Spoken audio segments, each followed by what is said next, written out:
Here's one of the most beautiful views in Colorado, probably in the whole world, I think. You can see the whole Front Range here. It just snowed a little bit, so the mountains are just gorgeous right there.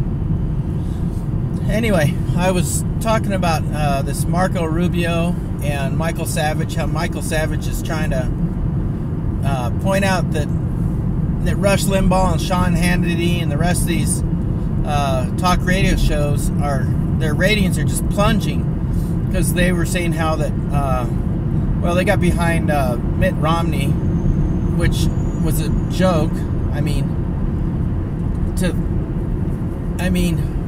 Mitt Romney is about as Republican as Dick Lamb. So if anybody knows Dick Lamb, he was the Republican, or he was the Democratic governor of Colorado for a long time. But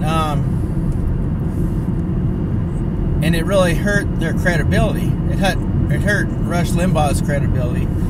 And so Michael Savage is saying how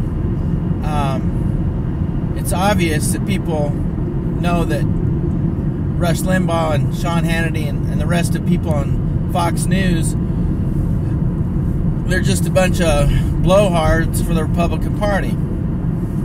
And what I was saying is that the Republican Party, they've turned into, well, they're the neocon party now.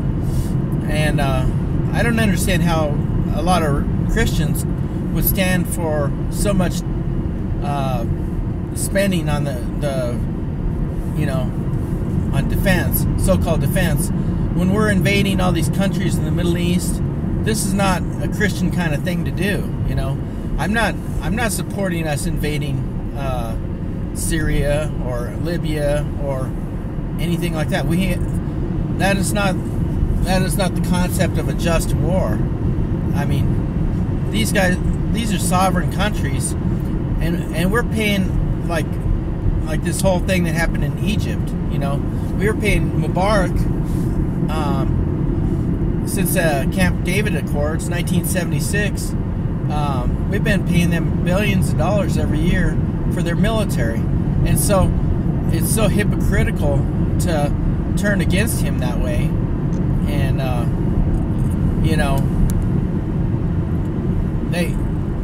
I don't think we should be paying any of these countries like military expenditures. Why are we spending millions and billions of dollars to Israel, to Turkey, to Jordan, to Saudi Arabia? Why are we providing the military for Germany, for Japan?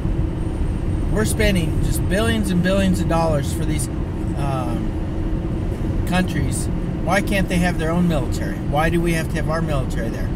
I don't believe in a military state. I don't believe that we should be the world's policemen, and I don't think we should be an empire that controls the whole world. And no wonder China and the Middle East and everybody else, they feel resentful for our country. I would too. I'd feel resentful if you had to do your trade in American dollars, and all America is doing is just printing dollars like they're out of sight, and the dollar's just depreciating like crazy, and it's just a tax on the rest of the world. That's why we got our military all over. And so anyway, what Michael Savage was saying was that let's just get real about what's going on with the illegal immigrants. I don't support, if we believe in any kind of citizenship, how could we support giving amnesty to these illegal immigrants? How can we even support having all these legal immigrants? Why do we have millions and millions of people coming in this country every year, right? And taking jobs, and here we got 7.9% unemployment, so-called, but it's actually way higher than that. It's probably about closer to 20% unemployment, especially blacks. The unemployment rate among blacks is just shocking. Hispanics, and so why would we encourage any kind of illegal immigration? It's you know, if we don't get real and start making this country in a way that would encourage real employment. I mean, when this whole debt bubble pops, I mean, all the government jobs and everything, it's going to be ugly. It's going to be real ugly. So when the T-bills, when people, like right now, nobody's buying T-bills. The only people buying T-bills is the Federal Reserve. So, you know, that's just blatant,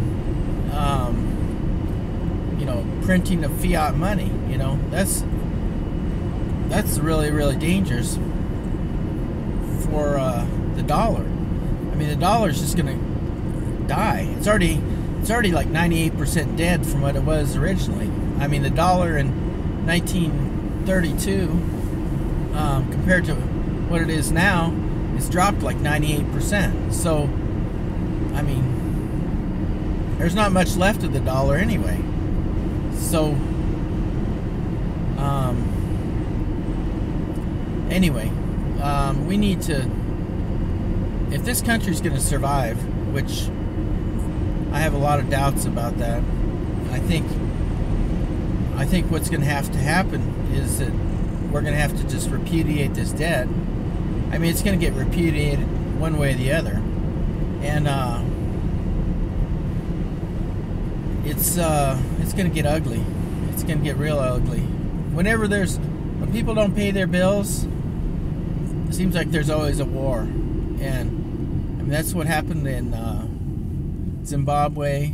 You got the collapse of the money in Argentina. I mean, you've seen it all over the world. What happens when a money collapses? It's not pretty. Anyway, this is Liberty Mark 222. Thanks.